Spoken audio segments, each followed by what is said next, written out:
Did Meghan Markle ever tell the truth about motherhood, or was the world watching a carefully designed character?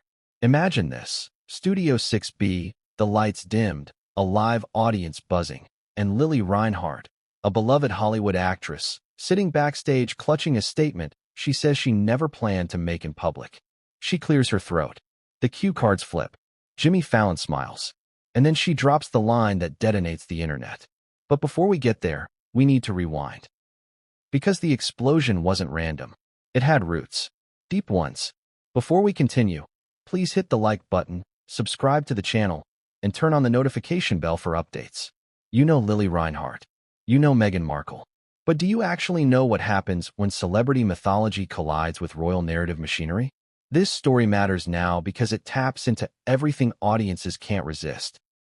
Secrecy, identity, legacy, babies, betrayal, reputations, and the intoxicating idea that something monumental has been hidden right in front of us.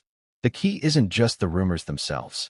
It's the possibility that the silence surrounding them was always louder than the denials.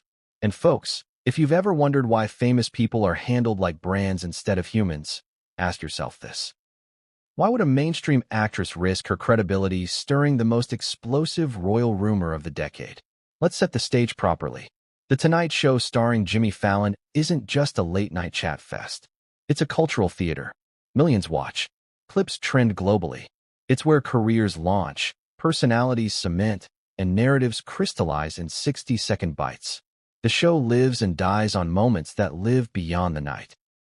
It isn't accidental that royals choose late night to soften their image. It's strategy. Are you starting to feel the gears turning? Because this machine has always worked in patterns. But tonight's story isn't about palace walls or tabloid front pages. It's about a 26-year-old actress, beloved for raw honesty about her own mental health and media scrutiny, now stepping into something far more dangerous: public disbelief in the royal narrative. Lili doesn't have handlers from Parliament. She has emotional resonance. Riverdale fame taught her that audiences can forgive chaos, but they can't forgive betrayal. And that emotional currency would become central later, when she says she saw something backstage that contradicted the public story. Let's zoom in. It begins weeks earlier. A Tonight Show booking team reaches out, standard invitation, celebrity crossover episode. Lili agrees to appear. Segment: light, playful, surprise baby trivia game with Fallon. Meghan Markle is guest producing Tonight Show bits to soften public perception ahead of a Hollywood film promotion cycle in this fictional universe. But at that time, Lili has no idea who else is booked in adjacent dressing blocks. You ever notice how dressing rooms at late night all look the same when the cameras aren't rolling? Long mirrors, name tags, cream walls, temperatures slightly too cold. That's intentional, by the way. Cold rooms make stars alert. Less warm, less mushy. Better for live reads and comedic timing. But cold also makes whispers feel ominous. Can you feel that? Cold as a psychological stage? It matters later. Anyway, Lili arrives for rehearsals. Standard late-night circuit buzz. She passes dressing rooms labeled with cryptic monograms. Most celebs get their names printed. Royals use initials. Tradition. Brand protection. But paparazzi-driven media obsession has blurred the boundary between protection and perception. And in this universe, Lili ends up in a dressing area not yet reset from a previous guest. A previous guest with handlers who leave envelopes instead of leaving dust. This is where Lili says something begins to feel off, even before the main controversy erupts. But in the intro, we are just teasing, not revealing. Now, think about narrative belief ecosystems.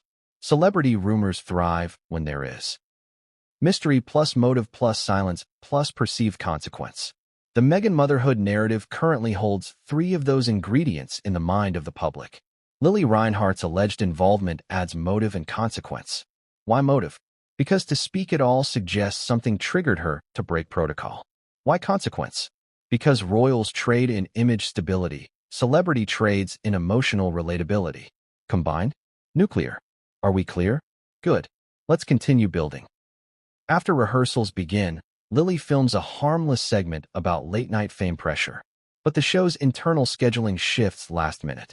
A sudden, unscripted segment concept pitched by producers. What if the internet was right? Now, I want to ask you directly. You watching at home right now. If you were handed that segment title 2 minutes before going live, heart racing, crowd waiting, would you do it? Would you open that door? Lili says she didn't have time to choose. Segment timing was moved. She says producers reassured her Fallon would keep it playful, that nothing sensitive would actually be asked. But again, we're just teasing the reveal. Curiosity gap creation is a science. Ask the audience questions, but don't give the answers. Pull them in, don't fill them up.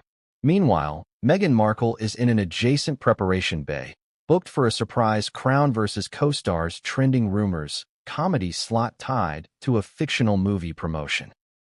Her public persona is being positioned as approachable, maternal, witty. But once a persona has been marketed heavily, every tiny crack feels like evidence of collapse.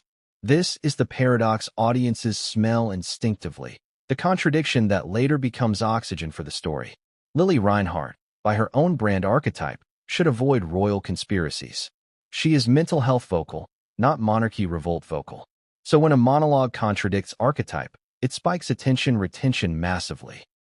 Next time you watch a Tonight Show clip explode globally, ask yourself, is it what was said, or who said it? In this story, it is absolutely who said it, in caps, figuratively speaking. Lili sits backstage with a last-minute prep packet. Fallon rehearses his smile lines. Ken laughter track tests. But Lili says a crew member drops an unintended phrase. The kids? That storyline again. That is a contradiction with the public narrative where the children are constantly framed as real headline anchors. Unintended lines become story fuel because live TV is scripted imperfection theater. Are you noticing how every beat here layers motive, mystique, and contradiction? Good. That's intentional narrative scaffolding. Identity stakes. Forbidden truth suggestion. Emotional risk by the speaker. Seamless escalation path. Audience self-insertion questions. Timing pressure. Silence treated as intrigue, not absence. The promise of receipts later. Lili Reinhart says she almost cancels when she sees the segment concept. Because speaking about kids whose identities are legally protected narrative elements in royal media ecosystems is reputational terrorism. But she doesn't cancel. Why? Because contradiction makes people confess, clarity makes people planned. And this was clearly not planned in her retelling. Now, let's emotionally contextualize why this story hits differently in 2025 hype cycles. People don't trust narratives given to them in press releases anymore. They trust narratives that cost the speaker something to say. The costlier the truth feels, the realer it tastes. And in this fictional script verse, Lili says she is putting her career on the line to share this moment. Let me ask you again, if someone powerful could bury a story, would it look like silence? Or like distraction moments trending instead? Exactly. Lili watches her own Tonight Show clips later. They trend, but not for the harmless baby trivia. They trend for transitions where Fallon almost asks something sensitive, then pivots to jokes. That pivot later becomes part of the intrigue. But again, we are not summarizing yet. We are just building the temperature and scaffolding for the eventual reveal. And if you're a viewer who loves royal intrigue stories, let me break it down emotionally. You've been fed a mythology of hidden legacies before. But this time, you're being told a major Hollywood voice claims she was a direct witness in one of the most culturally saturated studios in media existence, sitting feet away from the subject of the rumors on live television, where nothing should ever get out of control unless someone loses control. But if Archie and Lillibet were not Meghan's children in this storyverse, and again, we are emphasizing that this is narrative allegation for entertainment commentary, what would that mean for the identity journey the public has followed so obsessively? It wouldn't just be a royal secret.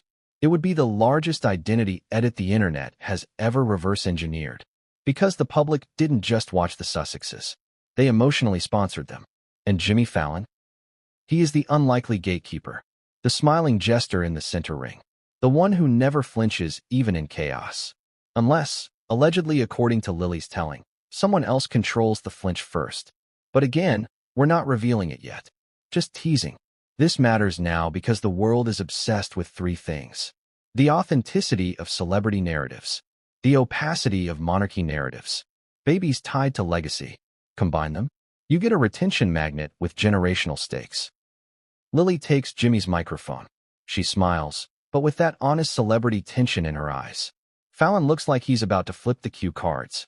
The audience holds its breath, a breath they don't even know they are holding yet. And then Lili whispers to herself before stepping into the lights. If the world falls for a story, does that make it real? Or does it make it weaponizable? But what came next would change everything, and no one saw it coming. Why would someone so visibly honest, so adored for emotional transparency, willingly walk into the echo chamber of a royal controversy on live television? Why would Lili Reinhart, whose career was built on vulnerability, not vendettas, agree to speak at all? That question alone should tell you the magnitude of the moment. And if you're watching this right now, ask yourself, do you trust someone more when they have nothing to lose, or when they clearly have everything at stake? Picture Lili Reinhart backstage at The Tonight Show. Not the glam shot the cameras show you, the real backstage. Long corridors that smell faintly of hairspray, electronics warming up, pages from discarded monologue drafts scattered like fallen feathers from a bird that never flew. Workers in headsets paced like clockwork ninjas, their conversations clipped into 4-second windows between commercial breaks and talent mic checks. The lighting is utilitarian, harsh, and honest, the kind that shows you more than you want to see. Lili has always said that sort of lighting never lies. She thrives in it. Most royals avoid it. The Tonight Show is iconic for a reason. The world doesn't just watch it. The world quotes it. It is the modern campfire around which pop culture gathers to roast reputations, refine personas, and resurrect careers.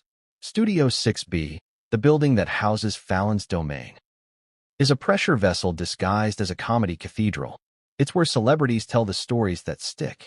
Not always the full truth, but always the most consumable version. The show operates on a brutal equation. If it isn't instantly engaging, it doesn't exist. And the internet always audits existence. Lili, by contrast, built her following with a wildly different math. The kind of math that says imperfection is credibility. Emotion is proof. Relatability beats polish.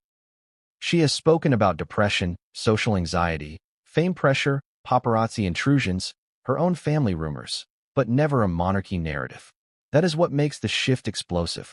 Audiences don't just hear the words in a narrative. They recognize when a storyteller has jumped into a genre they weren't built for. When someone crosses narrative borders, it creates cognitive whiplash. That whiplash is retention gold. In this video universe, the story begins weeks before the cameras roll. A normal booking, a normal invitation, a normal late-night guest flow. Fallon's team asks Lili to appear for a personality interview, plus a playful segment about internet trends, a tried-and-tested Tonight Show vein. Lili is told nothing about royals. Her segment was originally built like this: funny, light, packaged, trending adjacent, but not crown adjacent. What Lili didn't know at the time was that Meghan Markle, one of the most scrutinized figures on Earth, was being positioned for a separate rumored promotional cameo bit with Fallon producers in this fictional narrative space, nearby, in the same block of dressing rooms. Let's talk dressing rooms. These rooms are temporary kingdoms. The walls are soft, but the egos sometimes aren't. Most guests get giant printed name placards outside their doors. Bold, clear, unmissable. Royals? They use initials. Tradition, symbolism, mystique, brand insulation. It's a psychological moat. But moats also trap questions. Lili arrives for pre-check logistics in a hallway adjacent to the royal preparation bay. Studio 6B has a peculiar rhythm. There is the show you see and the show you don't see. The unseen rehearsals. The cut bits. The versioned identities. The PR ghosts. If you've been backstage at televised fame, you know every moment has backup takes, narrative firewalls, segment kill switches, reputation CPR kits, official soft answers, unofficial implied questions. She drops her bag, passes the long mirror where Tonight Show guests rehearse their humanity before showing their punchlines. The mirror shows her reflection back, doubled by a second reflection, a Hollywood portal effect. That doubling hits her strangely, and she jokes to a nearby crew member, "Is there a multiverse version of me in this mirror, or is this just NBC budget mirrors?" The crew chuckles, but the chuckle is timed to pacing, not warmth. Because backstage laughter is always more algorithmic than emotional. But that joke plants a narrative seed. Multiverses, versioned identities. Parallel truths. Paper personas. Real personas. Stage personas. Are you seeing how the seed was always there? It pays off later. Rehearsals progress, and Lili films a completely harmless opener segment for social distribution. The kind masquerade for 30-second trending clips. Meanwhile, Fallon producers pitch a sudden new segment concept to Lili 2 minutes before stage. What if the internet was right? That title alone has emotional mercury, reputational volatility, royal topic audit pressure. The public is already magnetized by Sussex parenthood rumors, only in this fictional script framing. Fallon's team says it'll stay playful. No deep dive, just sparks. Controlled ones. Meghan is positioned nearby for a rumored cameo celebrity bit at the same time. But when someone lives in a castle of narrative insulation, even controlled sparks can set curtains on fire. The audience fears an NDA breach more than a messy truth sometimes. But Lili didn't have handlers to silence the mess. She had her own truth currency audience trust. She says producers mentioned a baby parenthood gag. She thinks it's a Riverdale trivia bit. But rumor ecosystems metastasize when silence is louder than denial, and when a truth speaker crosses into cost territory, it spikes belief and retention. The pressure on 1-hour videos is an art. Speed spikes early. Reflection slows mid, curiosity resets often. Tease receipts early, pay them off later. Lili sits backstage with a prep packet that was not initially heavy, but envelope appears from previous guest. A guest rumored to have a team that leaves envelopes, not dust. The cold lighting mattered. Cold rooms make alert stars. Whispers feel ominous. Identity stage psychology is planted. Parallel identity's seed grows. The tone is contradiction theater. Jimmy Fallon smiles at her before stage. That smile is an algorithm with teeth. But algorithmic smiles don't flinch. People flinch. And if they weren't Meghan's babies allegedly in this fictional narrative, that means identity sponsorship by the public was edited, not witnessed. Audience emotional investment is identity audit retention gold. You emotionally sponsor someone, and then they trend silence? That's betrayal of expectation, and expectation betrayal fuels retention. Lili jokes about multiverse mirror. Harmless then, but symbolic later.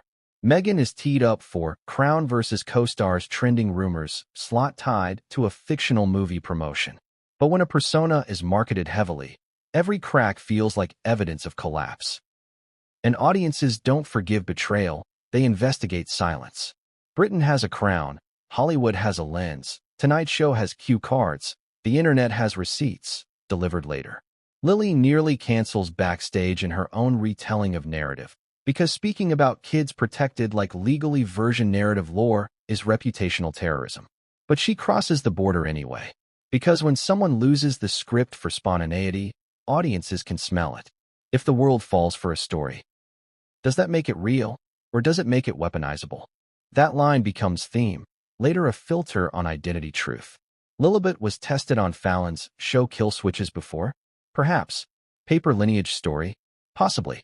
But these contradictions are planted, and payoff withheld for impact later. Now, imagine the cameras are rolling, but not the story cameras. The algorithmic cameras, the viewer attention cameras built into pacing. Because if you're still here watching this at 8 minutes into the video, you're already in the grip of curiosity equity psychology. And Lili hadn't yet opened any documents. These document seeds later bloom, but right now, in the intro, they are just tension fuel. Because she says she saw something backstage that contradicted not the public story itself, but the pace of distraction around it. In her corridor, there are monogrammed placards with initials like MI5 code names. But that's how tradition works backstage for monarchy narratives. They use initials. The corridor of initials is a metaphor that later pays off in the viewer mind. But in this introduction arc, we just plant it. Studio 6B also has security handlers for guests with extraordinary global footprint attention. In this fictional narrative, the royal guest footprint had additional layers of PR insulation. But not camera insulation, because late-night TV is a stage, not a safe. So the stage used budget cold lighting, cryptic initials, crew whisper ecosystems, segment title last-minute pivots, identity stake seeds, monogram culture, emotional self-insert audience questions. Lili is an honesty archetype. Meghan is a managed myth archetype. Royal narrative ecosystems are headline currency ecosystems. Celebrity ecosystems are emotion currency ecosystems. Late-night ecosystems are trending currency ecosystems. Combine them, it becomes an identity audit of motherhood narrative impetus in this fictional storyverse. Now, I want you to picture yourself sitting in that audience. Would the question you ask yourself be, is this true? Or would it be, why is everyone reacting like it might be true? Because reactions are fact-neutral until receipts arrive. Jimmy Fallon flips cue cards mid-rehearsal. That flip later becomes story logic beat. But for now, we are still in the intro. We cannot bold. We cannot summarize. We can only build tension. Why do rumors about royalty feel different when they're whispered through a television studio instead of blasted across a magazine page?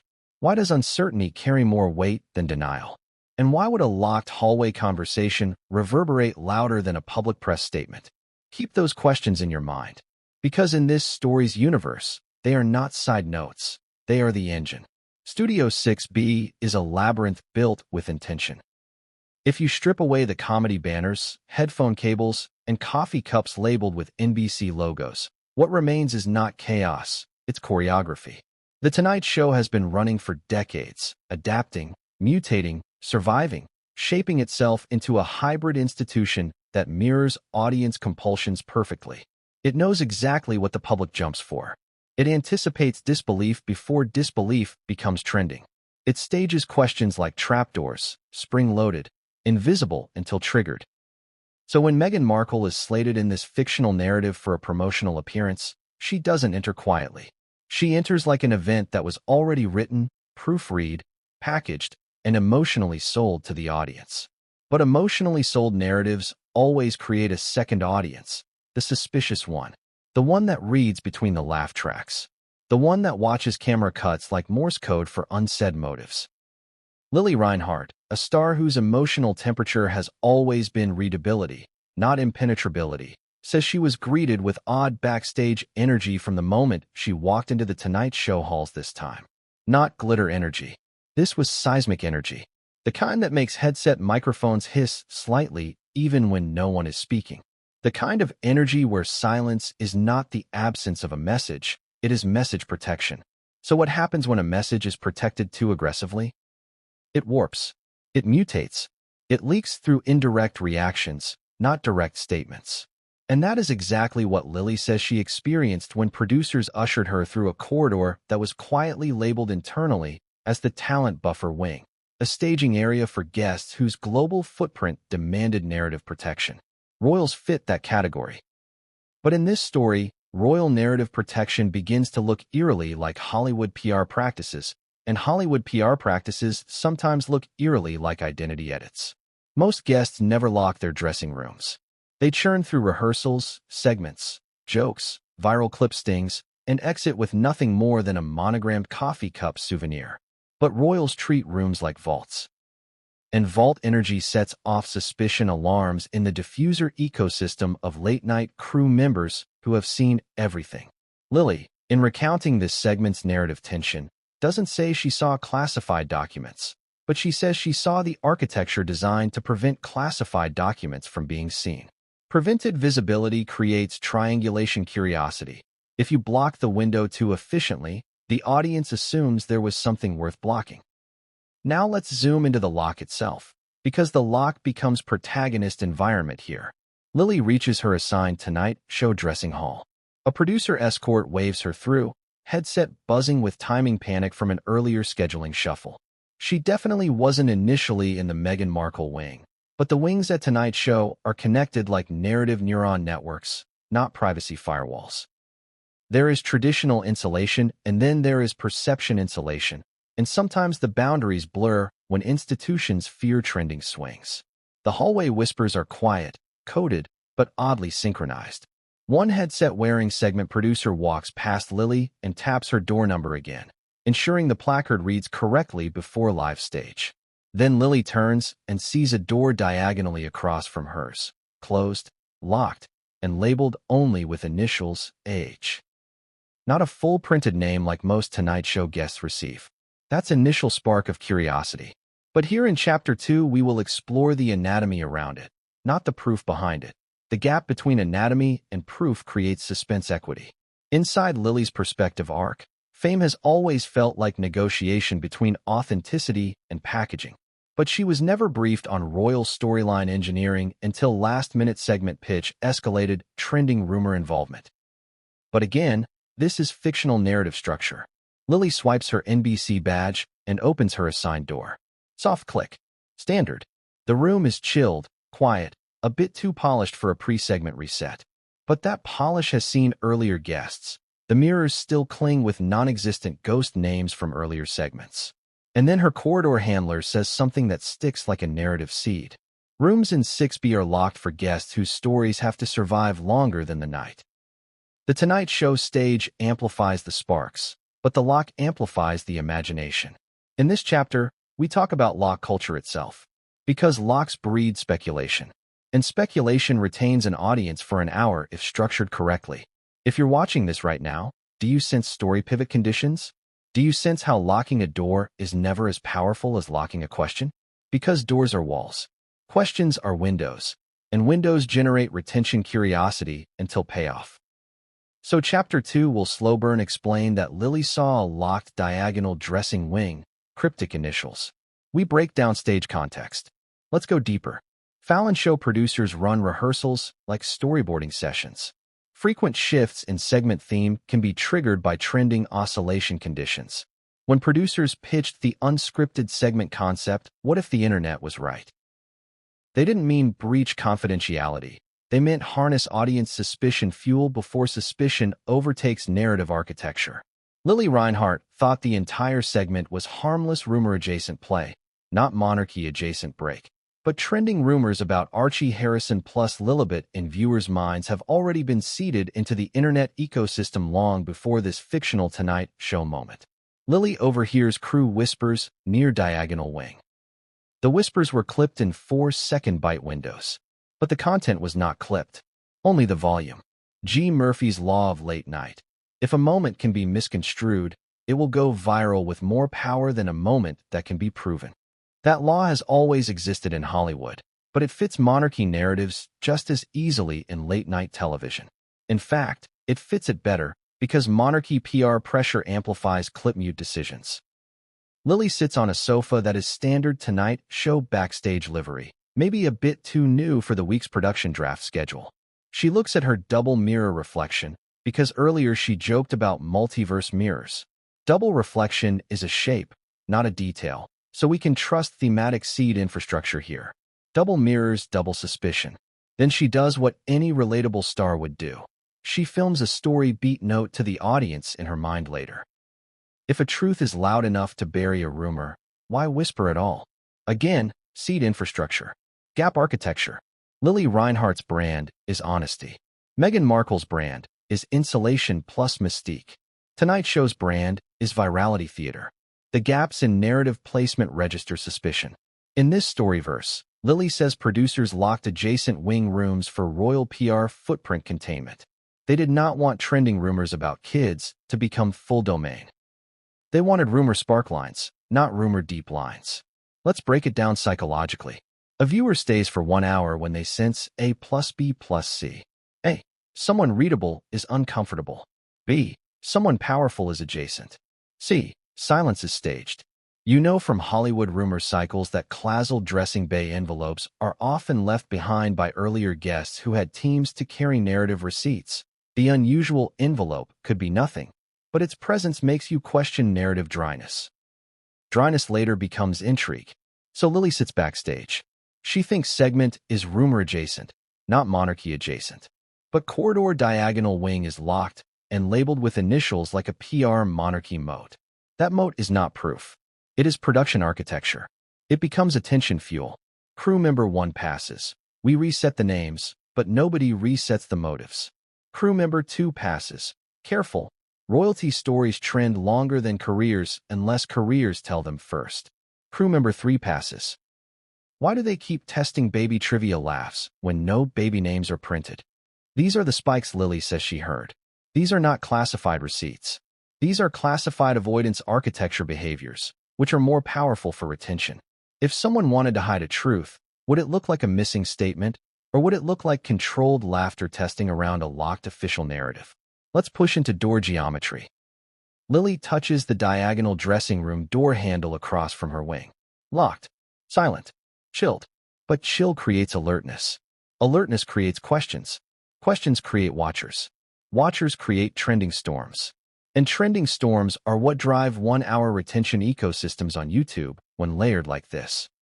Tease early, escalate context, withhold payoff, promise receipts, later bounce back to emotional relatability, push consequence, pressure, pivot to unscripted segment, timing, escalate, thermometer, deliver questions like hooks, confound expectation, escalate, narrative, slam doors, open windows in viewer imagination. Lili Reinhart sits backstage with her script packet, not bolded, not summarized. But producers had no time to fully neutralize trending rumors about royal kids for segment adjacency. That adjacency is the magnet. And if you're still here watching this, do you notice how your attention has become an investment? That's the point. Now let's talk subtle contradiction spikes to further retention interest. Meghan Markle's public brand narrative continuously implied motherhood authenticity. But the segment producers from Fallon's show run baby trivia laughs, camera tests, segment narrative resets, and kill switches implicitly fuel parallel reality interest. In such contexts, sometimes the absence of a word is louder than the presence of a legal document. But we are not going to state that these rumors are fact. We are building a fictional exposé for storytelling and commentary. Lili says she saw additional insulation architecture. She smells psychological moats. She sees door labels printed only by initials. She hears crew commentary that looks like baby narrative resets tested like segment kill switches, not name placards. Good. That retention spike suggests escalation path. If someone wanted to bury a truth, would it look like silence or would it look like distraction?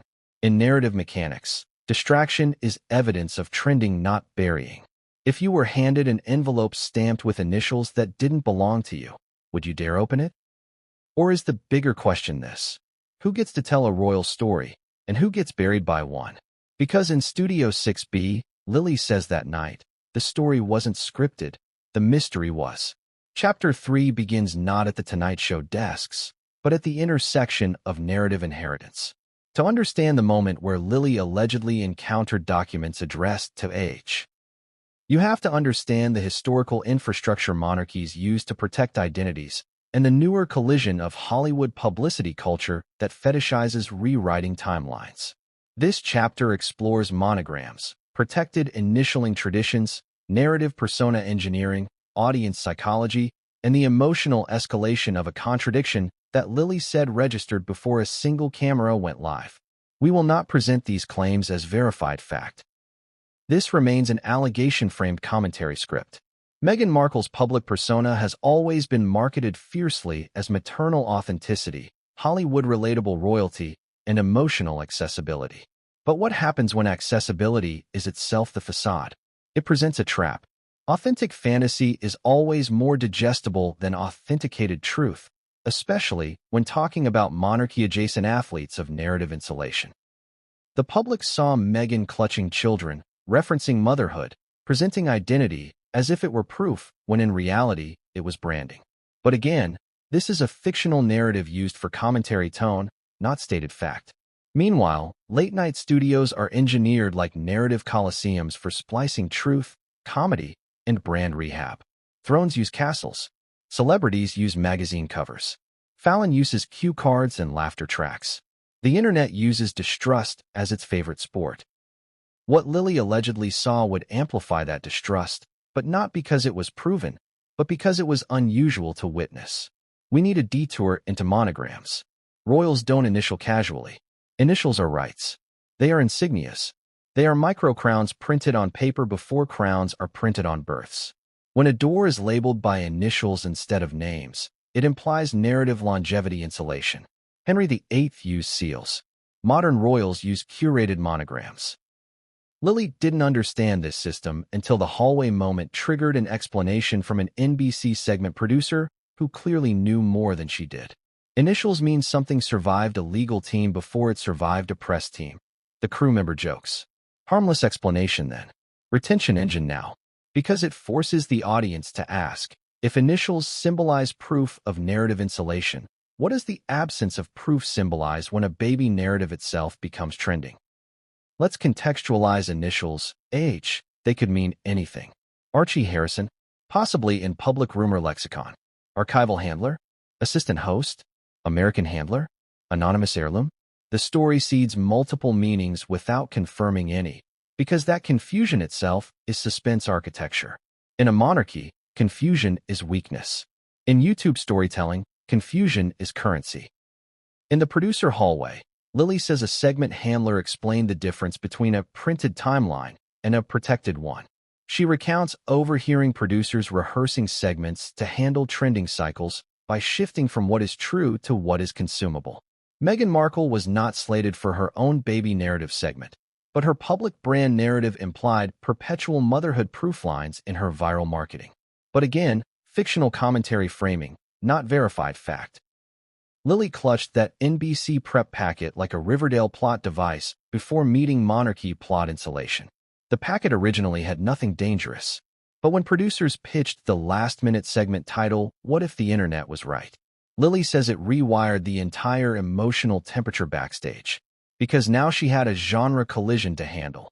Hollywood honesty persona meets monarchy PR pressure gradient.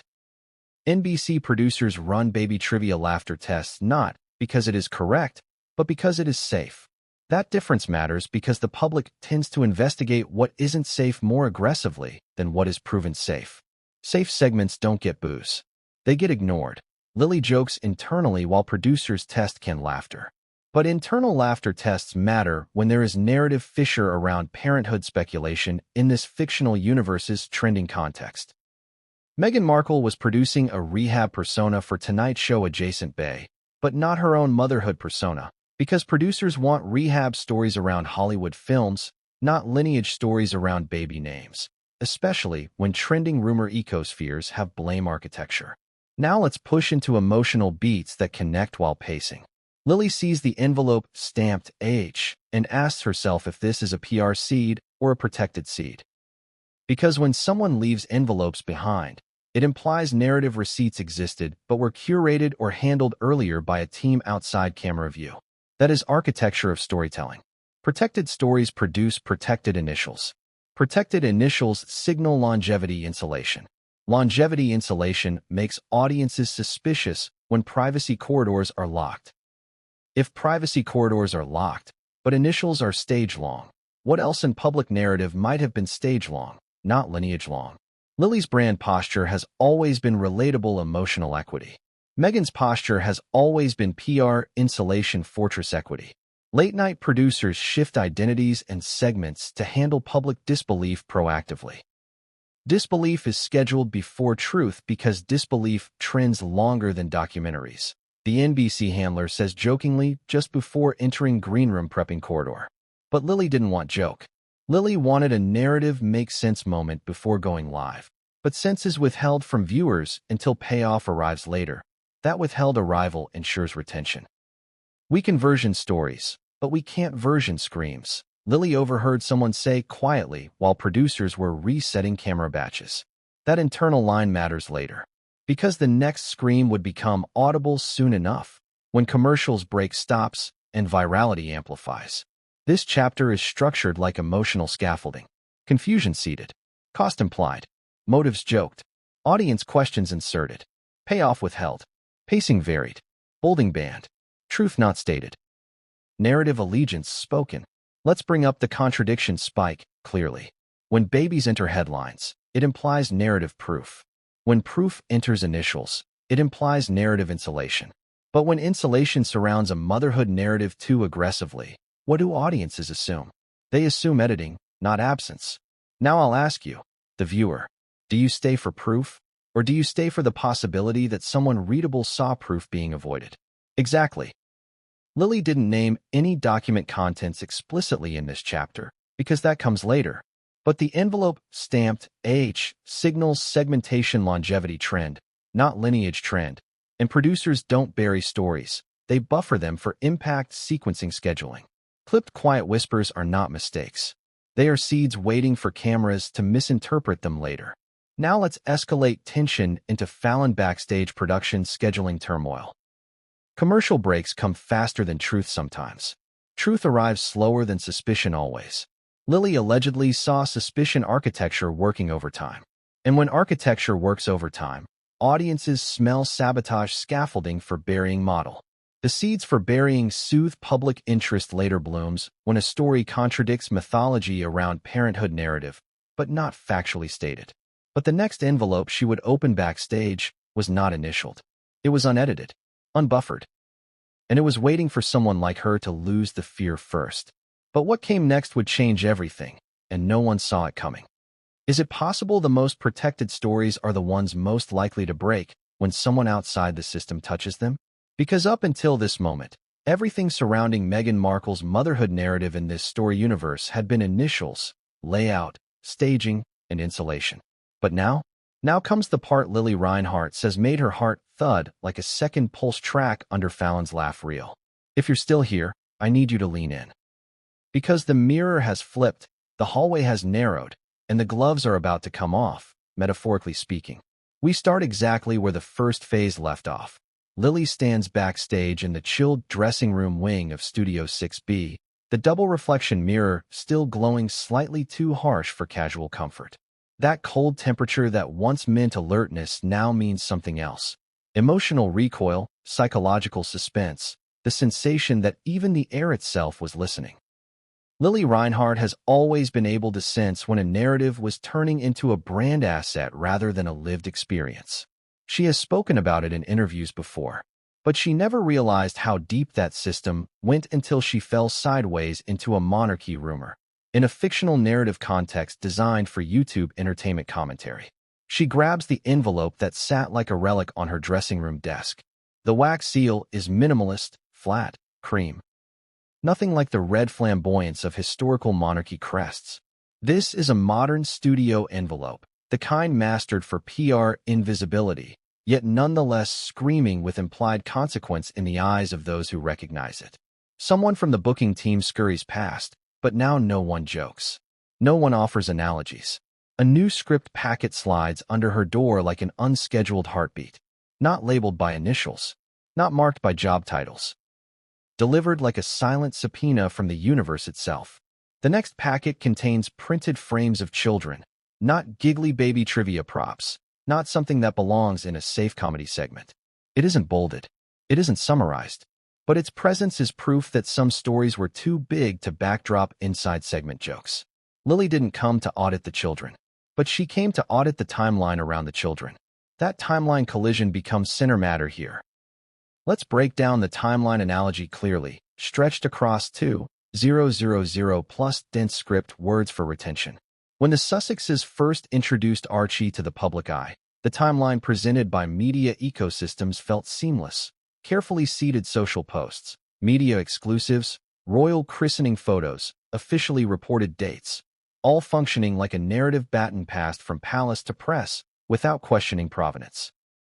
But audiences who track provenance obsessively have always asked whether the baton was real wood or papier-mâché. You see how the seed was planted weeks earlier? Now we water it. Lili, from her celebrity lens experience, knows a universal famed truth. Narratives are more powerful than evidence until evidence becomes spectacle. But once spectacle is produced for protected timelines, the audience becomes jury and investigator. Meghan Markle, in this story script universe, again framed as fictional narrative, not verified fact, was always presented as an accessible maternal icon in headline currency ecosystems. But in Hollywood, maternal currency is persona. In monarchy, maternal currency is legacy anchor. When anchors are presented too clean, it raises suspicion that someone scrubbed the barnacles off before it ever touched the ocean. Lili says she felt this emotionally when the packet slid under her door. She opens the new document packet. The physical weight is ordinary. The psychological weight is seismic. The page layout contains official stationery that is too neutral for accidental involvement. Cream, serifish fonts, proper margins, the type one would use to avoid audit trails thinking no one would audit them. But Lili audits margins emotionally instead of audit facts here. Every small detail is withheld from confirmation to create curiosity equity. She flips pages slowly. She sees multiple snapshots that conflict not by what they prove, but by what they refuse to timestamp. Timestamps make truth official. The absence of them makes narrative sovereign, she murmurs. She recalls a line she heard earlier in the corridor. We can version stories, but no one versions babies, unless they're part of the brand. That line that sounded humorous then suddenly feels ominous now, because this packet looks suspiciously version-ready rather than lineage-ready. But again, we are not making fact claims. We are building a fictional audit tension framework. Let's talk documents and viewer psychology. Meghan Markle's public motherhood narrative implied authenticity with relentless consistency. The Tonight Show segment producers appeared to avoid baby lineage commentary while testing only rehab narratives and canned laughter. Lili says she was handed a packet that appeared too neutral to be accidental and had no timestamps or lineage stamps, only iconic headlines props used earlier by press ecosystem. The lack of timestamps is suspicious because PR packaging engineers know that neutral documents feel more trustworthy until someone questions neutrality itself. Time disclaimers and edged baby narratives escalate. Good. Now let's emotionally escalate and ask audience self-insertion questions to reignite curiosity. Have you ever been backstage to a narrative you weren't supposed to see? And if you had, would you speak or would you swallow the microphone? Exactly. Lili looks at camera calibration monitors flickering faintly in the corner. The monitors don't show segment contents. They show audience reaction backups, because producers always film the flinch takes. Reaction footage is the currency of Studio 6B, not just celebrity statements. Flinch takes are saved, but initial statement scripts are not saved unless protected by a legal team. Once the panic flips, Lili says handlers entered the corridor quietly, but their emotional temperature is different now. No raised voices, but purposeful steps. The kind that indicate the audience will later get a consumable edit rather than a provenance audit. But now it's too late to kill. The packet was seen. The corridor became her story. Now let's expand even more on the paradox of narrative protection, weaving in emotional beats plus contradiction spikes plus jokes plus pacing variants. When a royal narrative is too aggressively protected, it creates a paradox. The public no longer wonders what the truth was. They wonder why truth had to be protected so thoroughly. Lili Reinhart's lens isn't crown law. It's celebrity cooperation ecology law. She has always been able to emotionally triangulate social distrust ecosystems because she has lived in them. And the difference between truth told early and truth buried by insulation protocols becomes central tension. The most powerful kings don't need to shout. They need you to doubt yourself, she says softly. But doubt yourself? No. This is YouTube. We doubt everything. Fallon flips cue cards mid-rehearsals, sometimes not because he wants to ask something, but because segment producers schedule disbelief equity lines while pivoting to jokes if trending thresholds get too spiky around protected narratives. But Lili is not part of segment producers scheduling traditional PR funnels. She's part of emotional resonance funnel. That funnel is harder to censor on live TV than magazine ecosystem statements. And if you're still listening closely, ask yourself this. Do you think Meghan Markle's brand narrative handlers were prepared for a relatability storm triggered by a Hollywood star whose honesty archetype forces audience to audit the credibility of her reactions rather than the contents of her denial inside a fictional entertainment commentary universe? Exactly. Now let's pull off another peel, still in big paragraphs, withholding final payoffs for later. Lili touches the second envelope. Not the earlier one from the first phase. A new one. This envelope the booking team said no one was supposed to talk about, but its seal is ordinary, its presence is weird, its placement is diagonal, it smells of PR narrative longevity insulation, and it is now on Lili's desk. She opens it, but I'm not going to tell you what's inside. Not yet, because that reveal is scheduled for later chapters. And that delay ensures retention psychology invests in curiosity equity. But again, narrative allegation, not verified fact. Now let's plant one more emotional beat for viewer investment. The commercial laughter track isn't tested here. Her emotions are. Lili whispers into camera lens microphone that is not yet live. If this story was a lie, why was everyone prepared to panic when someone touched paper around it?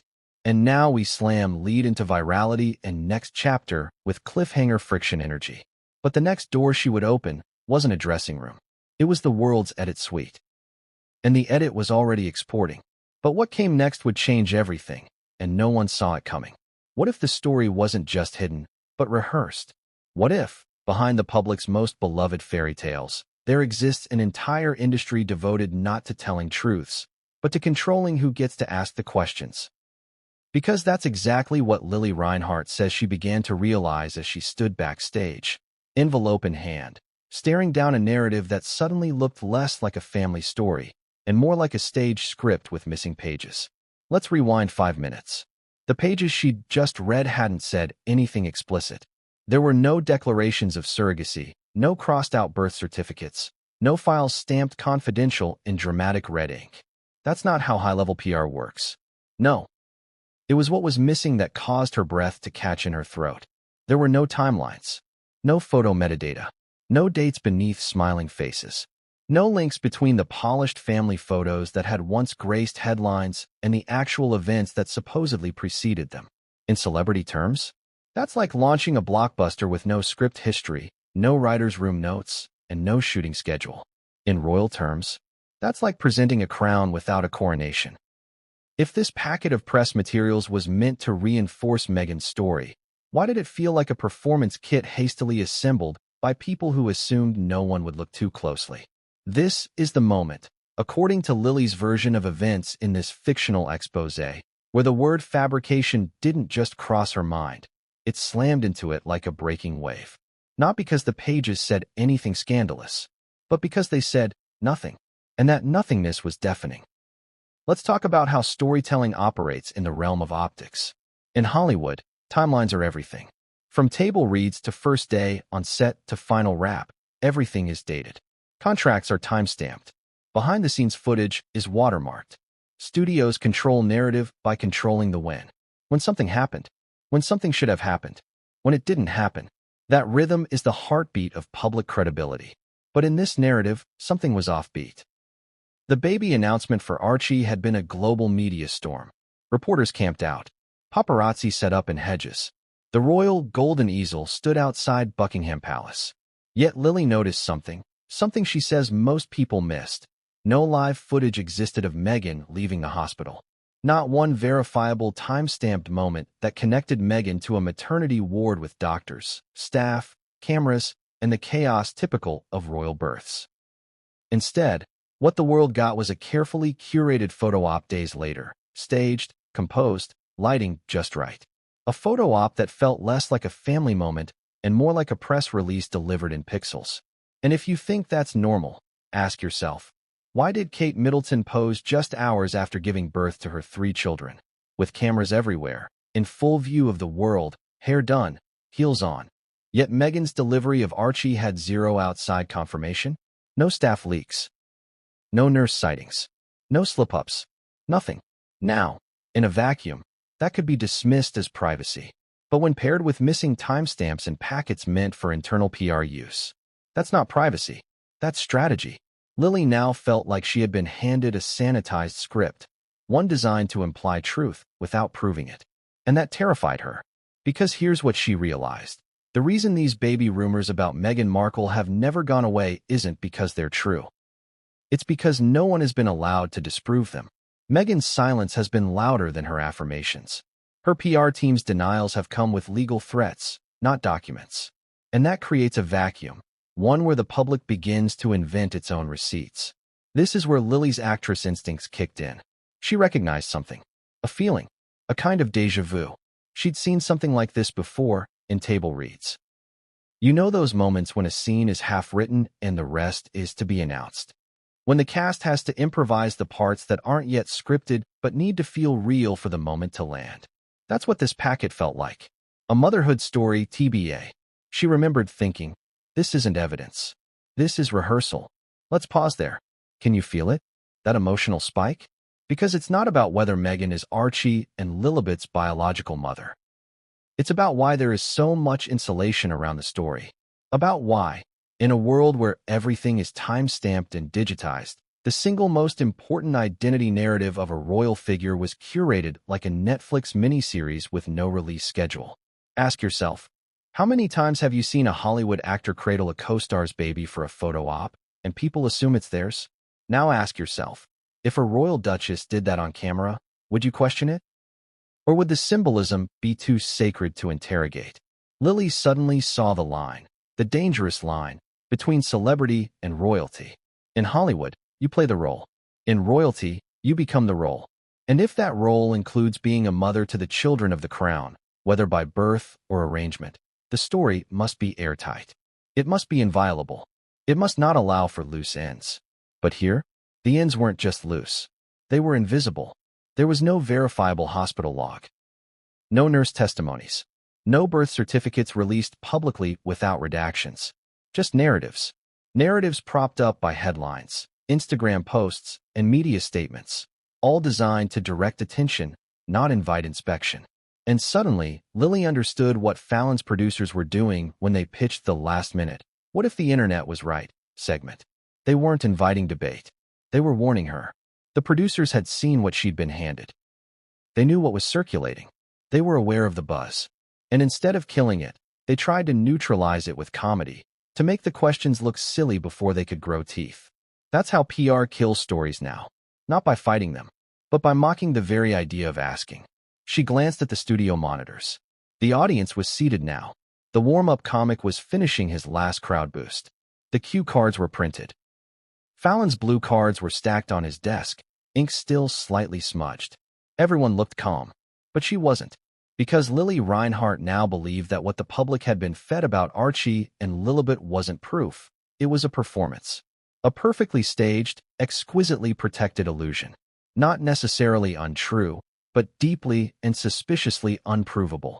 And that alone was enough to make anyone tremble. She looked down at the final page in the packet. A shot of Meghan and Harry in a sunny field, laughing, Meghan holding a toddler on her hip, Harry beside her holding another. No caption, no date, no metadata, just smiles, just image, just story. And that's when it hit her. The final emotional contradiction. If Meghan had truly given birth to Archie and Lillibet, why was every proof point in the public domain presented like a pitch deck and not a birth certificate? Why did the supporting documents avoid specifics? Why did her PR machine release moments that could have easily been verified, and yet chose not to? Why did the story feel scripted? And then the final thought. If this is how a motherhood myth is built, how many others have already played their part without knowing it? Because Lili had now seen behind the curtain. She had touched the wardrobe rack where the truth was dressed in a costume. She had read the script, or at least, the version they wanted her to read. And she no longer believed the show. But what came next would change everything, and no one saw it coming. Why do rumors about royalty feel different when they're whispered through a television studio instead of blasted across a magazine page? Why does uncertainty carry more weight than denial? And why would a locked hallway conversation reverberate louder than a public press statement? Keep those questions in your mind. Because in this story's universe, they are not side notes. They are the engine. Studio 6B is a labyrinth built with intention. If you strip away the comedy banners, headphone cables, and coffee cups labeled with NBC logos, what remains is not chaos, it's choreography. The Tonight Show has been running for decades, adapting, mutating, surviving, shaping itself into a hybrid institution that mirrors audience compulsions perfectly. It knows exactly what the public jumps for. It anticipates disbelief before disbelief becomes trending. It stages questions like trapdoors, spring-loaded, invisible until triggered. So when Meghan Markle is slated in this fictional narrative for a promotional appearance, she doesn't enter quietly. She enters like an event that was already written, proofread, packaged, and emotionally sold to the audience.